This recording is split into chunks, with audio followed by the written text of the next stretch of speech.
All right, sometimes you can also be asked, you can be given the equation and be asked to get back into the percent. Okay, so let's look at this. So remember, again, our equation is y equals, oh, Miss Ainley, I forgot what, ABX. So A, and I'm even writing it where it goes B and X. What is A? My start. What is B? My growth or decay. And X is time. How do I know what B is? Is it growth or decay? And how do I know? Well, B is growth because this number is greater than 1. Just that simple. Now, the key thing is you need to determine the percentage. Well, let's retrack what we just did in our previous video so we can determine the percentage. All right, so we came up with a formula, and what did we do? We had a percent, right?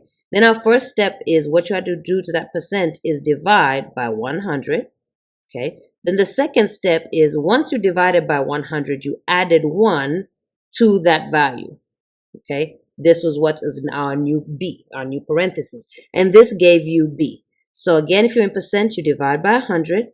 Then you do 1 plus because it's growth. If it was decay, you do 1 minus. And that gave you the value of B. Now what we're going to do is go backwards. I'm at B. This is what they give me. So I need to go backwards. And let's write this out. So divide by 100 and then 1 minus. Oh, sorry, 1 plus. Added 1. Yeah, well, 1 plus to answer. All right, so we're going to go backwards. If I added 1 to that answer, look, if I have 1.059 and I've added 1 to it, what was my original value? Well, it's got to be 0.59 because why? This is only 1.59. I'm just going to prove that in a calculator for you. So I'm thinking I started with 0.59, I'm sorry. All right, and I add 1 to that, I will get my 1.5 because, again, this is only 1 point. If this was 2 point, then I added 1 point something, right? So in order for me to go backwards, I know I added 1 to get to my answer. So now I need to go back this way, and I know what did I add to get to this 1.059? I must have added 0.59. So on this part, it's just the number after the decimal. What does that mean? What's the number after the decimal? 0.59. Wait a minute, the number is not 0.59. I'm tripping. So please be careful when you are writing down the number after the decimal. Do not miss anything. What is the number after the decimal? 0.59. Okay, so my apologies. All right, so let's erase that real quick. So the number after the decimal is 0.59. That 0 matters. All right, so once you've got the number after the decimal, all right, what do I then need to do? I need to multiply it by 100. So multiply it by 100. And what does it mean to multiply by 100? You're going to move the decimal.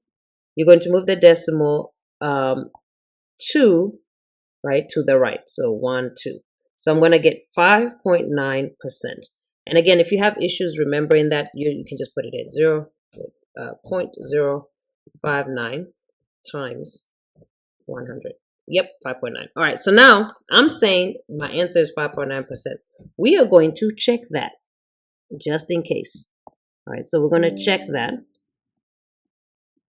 So we're starting off with 5.9%, right? Now, if you're starting off with 5.9%, what are the 2 steps you're supposed to do to it? First, you start off with the percentage. All right, then you're going to divide by 100. So I'm going to hit divide by 100. And then because it's growth, you're going to do 1 plus that answer. So I'm just going to leave that there and go 1 plus. So that's my B. Do I get my B into the parentheses? I do. So that works. So this check works. So please just make sure you check it just to make sure you did that correctly. All right, so that was a growth one. Let's take a look at another example. So now we're going to look at, again, we have y equals ABX. So what is my B if it's 0.492?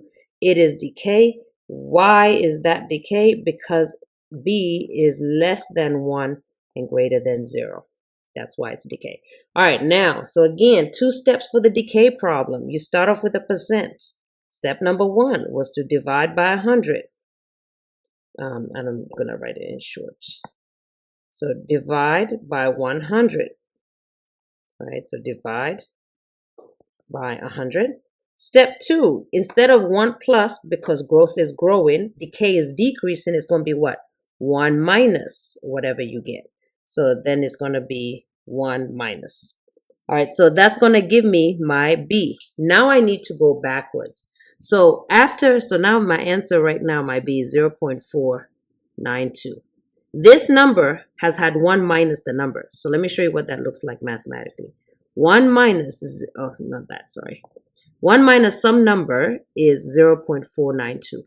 How can I figure out what this number is? Well, we can do a little algebra. This is algebra 1 after all. To figure that out, we can subtract 0.492 from both sides. And you know, I like to say I'm just going to move it to the other side. And I can move my unknown to this side or add my unknown to this side. So if I move this to the other side, it's going to be 1 minus 0.492. And then that's going to be positive my unknown. So if I put that in the calculator, now I have 1 minus 0.492. I'm going to get 0.508. All right. So what we're saying is that 1 minus 0.508 is 0.492. Let's check that. So 1 minus 0.508 is going to be 4. Okay, so we've done that correctly. So I don't know how you want to think of this. Maybe if you don't want to do this algebra, you just need to remember to do 1 minus this number. And then now we're here. So now we're going backwards. I don't know how you want to write that step here. Now that you're here, you're going to do what to go back up to a percent? If we divide it by 100, you need to do what? Multiply by 100. So you take that number. So at 0.492, then you do 1 minus that, you're going to get 0.508. Then you're going to multiply that number. I'll just do it on a new line, 0.508. And you're going to multiply it by 100 to turn it into a percent. So you're going to get 50. So you're going to get, so times 100. Let me do this in a different color.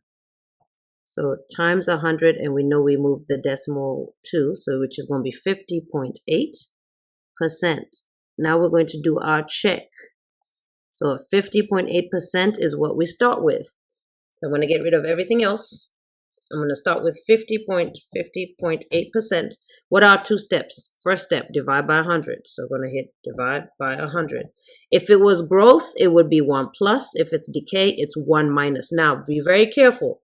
1 minus is not minus 1. 1 minus goes in the front. 1 minus. Okay? And you can see we get 0.492. So this check is correct. Let's practice.